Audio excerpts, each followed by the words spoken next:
አንዳንድ ሰዎች የአንድን ሰው የፊት ገጽታ አይተው የውስጥ ስሜቱን መረዳት ይከብዳቸዋል።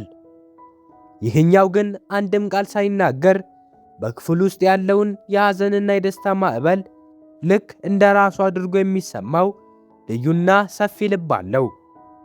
ይህ ሰው የፓይሰስ ኮከብ ባለቤት ነው። ፓይሰስ ሲባል ስሜታዊ ጥልቀት፣ ሰፊ ርኅራሄ፣ ሕልመኛ ማንነትና ፍጹም የሆነ ደግነት ማለት ነው። አኳሪየስ በማኅበራዊ ሕይወቱ በአእምሮ ነፃነትና በሰብአዊነት ሐሳቦች ላይ ማተኮር ሲመርጥ፣ ፓይሰስ ግን ከሰዎች ጋር ጥልቅ የሆነ የስሜትና የልብ ትስስር መፍጠር ይወዳል። ፓይሰስ የሰዎችን የውስጥ ስብራት በከፍተኛ ርኅራሄ ጠግኖ በልባቸው ውስጥ ሰላምን የሚያሰፍን ድንቅ የመንፈስ መጠጊያ ነው። በዛሬ ቪዲዮ የፓይሰስን ማኅበራዊ ሕይወት፣ ከሰዎች ጋር የመቀራረብ ስልቱንና በጓደኝነት ውስጥ ያለውን ያለምንም ቅድመ ሁኔታ የሚረዳ አጋዥ ሚና በጥልቀት እንፈትሻለን።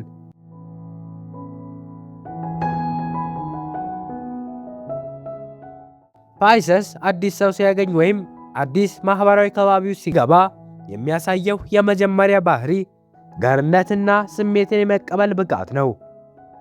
ፓይሰስ እንደ ስፖንጅ ነው። ወደ አዲስ ቦታ ሲመጣ በክፍል ውስጥ ያለውን ማንኛውም አይነት የሰዎች ስሜት፣ ደስታም ይሁን ውጥረት በፍጥነት ወደ ራሱ ይስባል። እሱ ሰዎችን በደግነት ለመቀበልና ምቾት እንዲሰማቸው ለማድረግ ትልቅ ተፈጥሯዊ ችሎታ አለው። ይህ ባህሪው አንዳንዶች ዘንድ ፈሪ፣ የዋህ ወይም በቀላሉ የሚቀየር አስመስሎ ሊያሳየው ቢችልም በእውነቱ ግን ፓይሰስ ለሰዎች ስቃይና ስሜት ትልቅ ቦታ ስለሚሰጥና ድባቡን በፍቅር ለማሙላት ስለሚጥር መሆኑን መረዳት ያስፈልጋል። እሱ ከሰዎች ጋር በሚያደርገው ግንኙነት ውስጥ እውነተኛ መንፈሳዊ ቅርበትን ይፈልጋል። አንድ ጊዜ የሰውን ቅንነት ካረጋገጠ ግን ሕይወቱን ሙሉ የልብ ምስጢርን የምታካፍሉት ድንቅና ታማኝ ወዳጅ ይሆናል።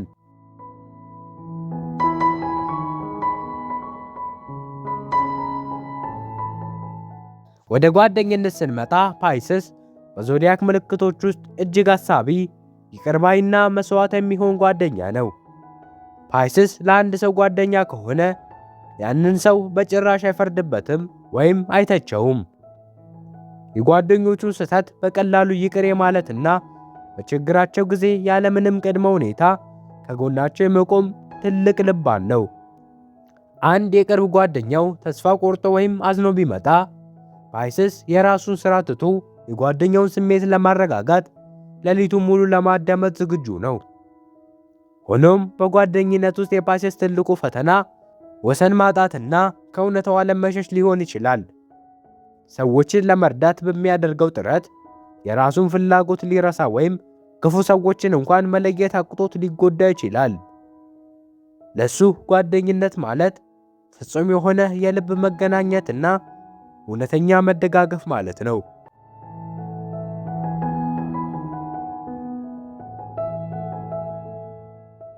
በተጨማሪም ፓይሰስ በማኅበራዊ ሕይወቱ ውስጥ ጥበብን፣ ሙዚቃንና የፈጠራ ሥራዎችን ከጓደኞቹ ጋር መጋራት ያስደስተዋል። ከጓደኞቹ ጋር ጊዜ ሲያሳልፍ ጩኸትና ግርግር የበዛባቸው ቦታዎች ሳይሆን ሰላማዊ፣ ተፈጥሯዊና ጥልቅ ውይይት የሚደረግባቸውን ቦታዎች ይመርጣል። ለጓደኞቹ የሚሰጠው ስጦታ እንኳን በጣም ስሜታዊ፣ በእጅ የተሠራ ወይም የሰውን ልብ በጥልቅ የሚነካ ልዩ ነገር ነው። ፓይሰስ ቂም መያዝን ፍጹም አይችልም። ነገር ግን ግንኙነቶች በክህደት ከተበላሹ በጥልቅ ይጎዳል እና ራሱን በዝምታ ያርቃል። ለሱ ማኅበራዊ ሕይወት ውጫዊ ጨዋታ ሳይሆን በሰዎች ነፍስ ውስጥ ፍቅርና ሰላምን በክብር ጠብቆ ማቆየት ነው።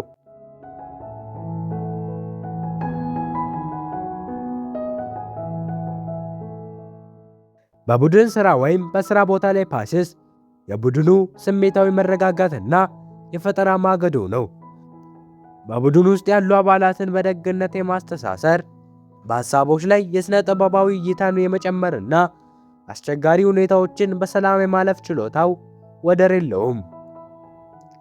ከባድ ሥራዎች በሚኖሩበት ጊዜ በሰዎች ላይ ጫና ከመፍጠር ይልቅ ድባቡን በማለስለስ ሥራዎች እንዲሰሩ ያደርጋል።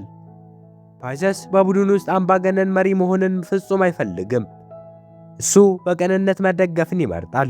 ነገር ግን የፓይሰስ ችግር አንዳንድ ጊዜ በጠንካራ የጊዜ ገደቦች ውስጥ መስራት መቸገር ወይም በትችቶች ምክንያት በቀላሉ መጎዳቱ ነው።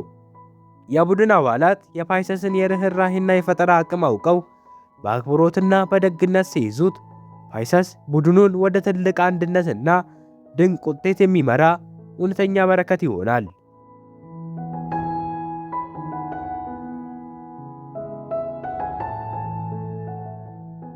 ፓይሰስ ከማህበራዊ ህይወት በኋላ የራሱን የውስጥ ሰላም መልሶ የሚያገኝበት የግል ጊዜ እጅግ በጣም ያስፈልገዋል።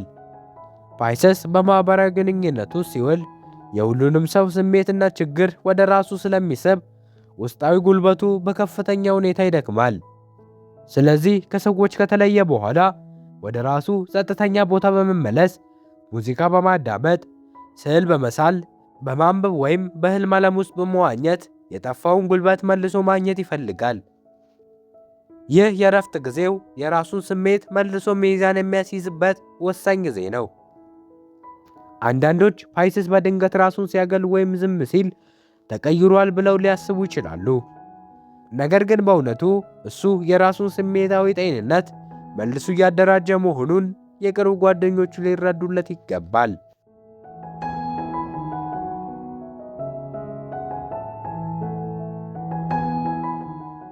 ፓይሰስ ማህበራዊ ህይወቱን በጥልቅ ርህራሄ፣ በደግነትና ፍጹም በሆነ ፍቅር የሚመራ ምልክት ነው። ምንም እንኳን አንዳንድ ጊዜ ከመጠን በላይ ስሜታዊ መሆኑ ወይም ወሰን ማጣቱ ራሱን ሊያስጨንቀው ቢችልም የፓይሰስ እውነተኛ ሐሳቢነትና የጓደኝነት ጥልቀት ግን በማንኛውም ጊዜ ህይወትን የሚያስውብ ድንቅ ስጦታ ነው። ፓይሰስ ለራስ ህይወት ፍቅር እንድትሰጥ፣ ሰዎችን ሳትፈርድባቸው እንድትረዳና ከሰዎች ጋር በሰላም እንድትኖር የሚያነሳሳ ድንቅ ምልክት ነው። ማህበራዊ ግንኙነትህን እንደ ፓይሰስ በታማኝነት ስትመራ በሰዎች ዘንድ የምታገኘው ፍቅርና አክብሮት እጅግ ከፍተኛ ይሆናል።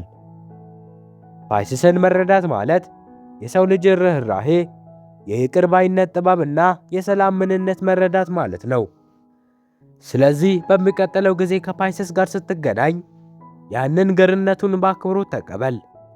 ምክንያቱም ፓይሰስ አንዴ ጓደኛ ከሆነ በሕይወት ውጣ ውረድ ውስጥ ሁል ጊዜ መጠጊያ የሚሆን እውነተኛ የልብ ወዳጅ ይሆናል።